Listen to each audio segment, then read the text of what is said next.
So hi guys, this is Marino Flores and welcome back to my YouTube channel.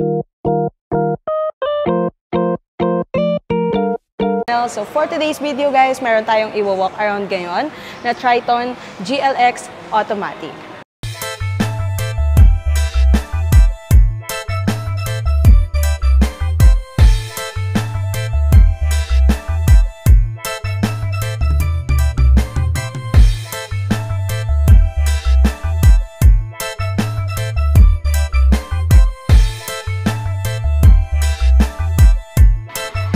Alam nyo ba na ang ating Triton ay isa ngayon sa pinakasulit na pick-up ngayon sa market? So kung naghahanap ka ng workhorse na pang-pamilya at pang-negosyo, baka ito na yung hinahanap mo. So tara, simulan natin. So yun guys, simulan natin dito sa ating front grille. So dito sa ating front grille is naka-rectangular or angular shape na siya. So makikita rin natin dito ang dynamic shield design ng ating Mitsubishi. So naka-black finish na rin ito at may horizontal bars para sa mas matibay at aggressive na looks ng ating Triton. Ang grille nito ay malaki at wide. So nagbibigay ito ng bold at presence sa harap ng ating Triton GLX. So dito naman tayo sa ating headlights. Ang type ng ating headlights is naka-halogen type.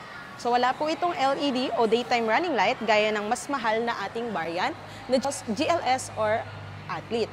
Pero swak na rin ito sa pang-araw-araw na paggamit ng ating sasakyan. At kung gusto mo naman i-upgrade ang ating ilaw, pwede rin itong palitan ng ating LED. So dito naman tayo sa ating wheels. Meron siyang sukat na 18-inch.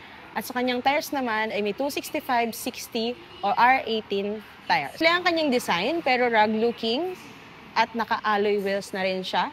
Meron siyang 6-spoke design, kulay silver na at bagay sa tough look ng ating pickup. Hindi siya flashy, pero swak na swak sa isang mid-range workhorse. So 245mm ang lapad ng ating gulong, kaya maganda ang kapit nito sa ating kalsada. So dito naman tayo sa ating ground clearance. Meron siyang sukat na 222mm. So bagay na bagay talaga itong ating Triton pagdating sa mga baha o mga lubak na kalsada.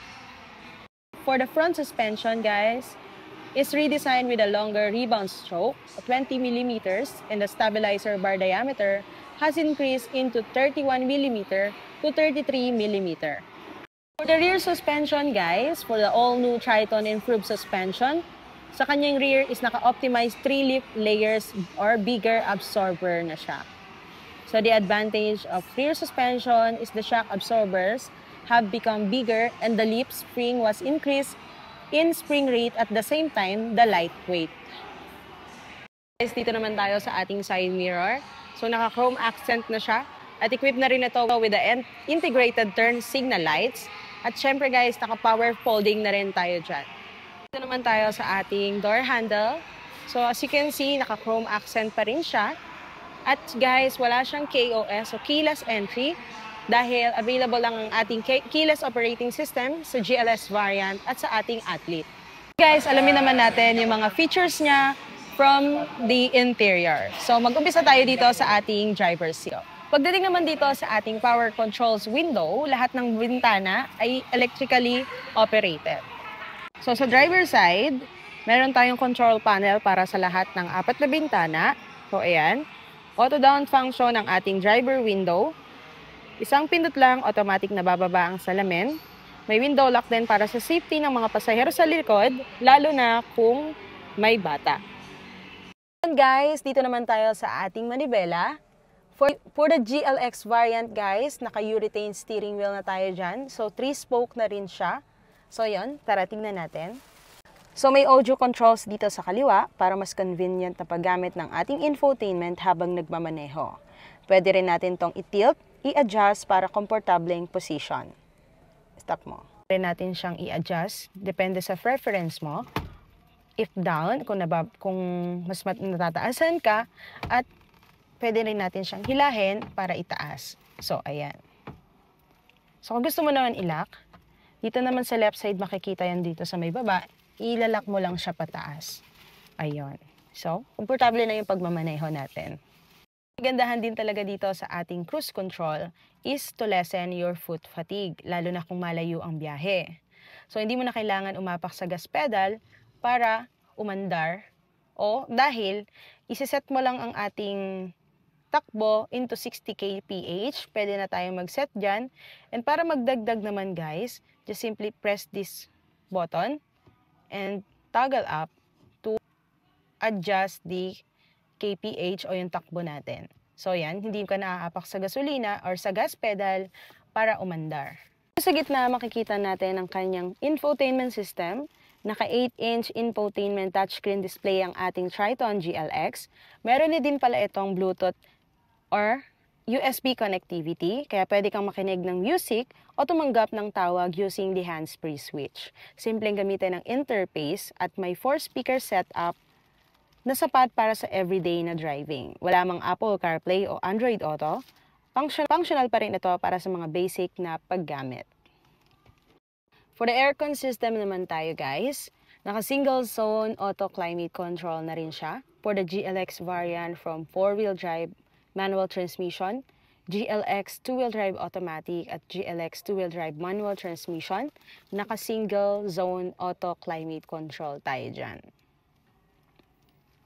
So yun guys, manual air conditioning system na siya, rotary knobs ang gamit, simple, matibay at madaling i-adjust kahit nagmamaneho.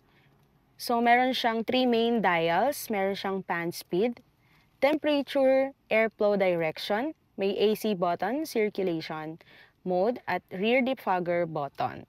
So yun, malamig kaagad kahit manual type siya. Kilala ang Mitsubishi sa malamig na aircon, sapat ang lamig para sa front passengers kahit tanghaling tapat. So for the transmission ng ating Triton GLX automatic, so yon, naka 6-speed automatic transmission na siya.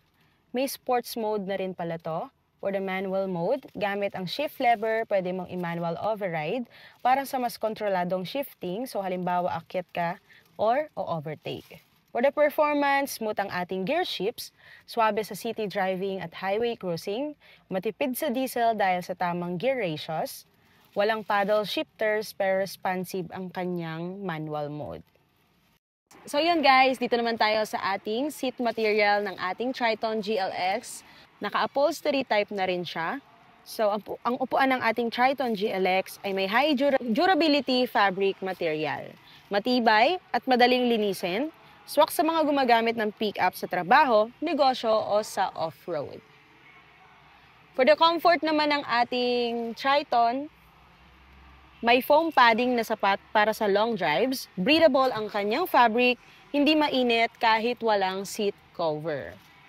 Tayo sa ating passenger seats. So yan guys, ang ating seat capacity ay may 5 seats. So, 2 sa harap, which is ang driver at saka front passenger, at 3 naman dito sa likod. As you can see dito sa ating legroom, is malawak na rin siya. So, kahit i-adjust ni ating front passenger ang upuan palikod, malawak pa rin yung kanyang space sa ating legroom. At dito naman sa ating headroom, so kahit matatangkad yung sumakay, is mataas pa rin yung headroom. So yun dito naman sa safety naman ng ating seatbelts, is naka 3-point seatbelt na rin siya. So ayan. So yan, automatic na maglalak once na naka-adapt or in case of emergency. Yon. Guys, dito naman tayo sa ating cargo bed. So yon. Tara, buksan natin. So dito sa ating cargo bed, open type cargo bed siya. So designed para sa karagdagang gamit ng tools, constructions, materials o mga negosyo supplies. Ang sukat ng ating cargo bed, ang haba niya is 1,520 mm at ang kanyang lapad ay may sukat na 1,470 mm at ang kanyang lalim ay may sukat na 475 mm. Maluwag na siya at standardized ang crates, boxes o mga gamit na pangtrabaho. For the materials ng ating cargo bed, ay gawa sa steel kaya matibay at kayang tumanggap na mabibigat na kargada. Walang bed liner sa base ng ating GLX variant pero pwedeng lagyan aftermarket para sa dagdag na proteksyon sa pintura at sa ating flooring. So dito naman tayo sa ating rear lights. So yan. So makikita natin na naka-vertical style rear combination lamps ng ating Triton GLX. So halogen type siya. So lahat ng ilaw, including the brake lights, signal lights, at reverse lights, is naka-halogen type. Wala siyang LED o fancy finish pero functional at malinaw na rin siya, lalo na kapag nagbe-brake o nagre-reverse ka sa gabi. GLX variant guys, meron na rin pala siyang reverse camera. Okay na yan. For the safety features ng ating Triton GLX Automatic, for the airbags, may dual front airbags na rin pala to. At meron na din siyang side airbags para sa upuan ng driver at passenger. For the braking system naman, may anti-lock braking system na rin pala to na tumutulong para maiwasan ang pag-lock ng gulong sa biglaang pagpreno. May electronic brake force distribution na rin pala to para sa tamang allocation ng preno sa mga gulong depende sa load ng sasakyan. For the safety assist features, naka-stability control na rin pala to na nagmo-monitor ng gulong at gumagamit ng brakes kung kailangan para maiwasan ang pagkatalisod ng ating sasakyan. Meron na din pala tong traction control para mas stable na performance sa madulas na daan. Naka-hill start assist na rin na pala ito para hindi mag-rollback kapag umaakyat sa matataas na kalsada. For the safety features ng ating seatbelts, naka 3-point seatbelts para sa lahat ng seats. May adjustable headrest para sa dagdag na protection sa neck area. And other safety features naman is may rear parking sensors para sa mas madaling mag-park at naka-rear view camera para sa better visibility at safety habang nagbaback up. For the SRP ng ating Triton GLX Automatic is 1,423,000 at ang kanyang 20% down payment is 20,000. At ang kanyang monthly for 5 years is 29,000 only at depende po yan sa bank. So once na nag-avail ka sa akin, through financing or cash, meron ako mga ibibigay na freebies. So ilalagay ko na rin sa screen kung ano yung mga yon. Yan naman ang quick walk around para sa ating Triton GLX Automatic. Kaya kung naghahanap ka ng practical, maasahan, matibay, ay swak na swak ito para sa iyo. At kung nagustuhan mo ang video na to, huwag mong kalimutan mag-like, comment, share, and subscribe sa aking YouTube channel. At huwag mo na rin kalimutan na i-click ang notification down below para updated ka sa aking mga susunod na videos. Yun lang! Bye!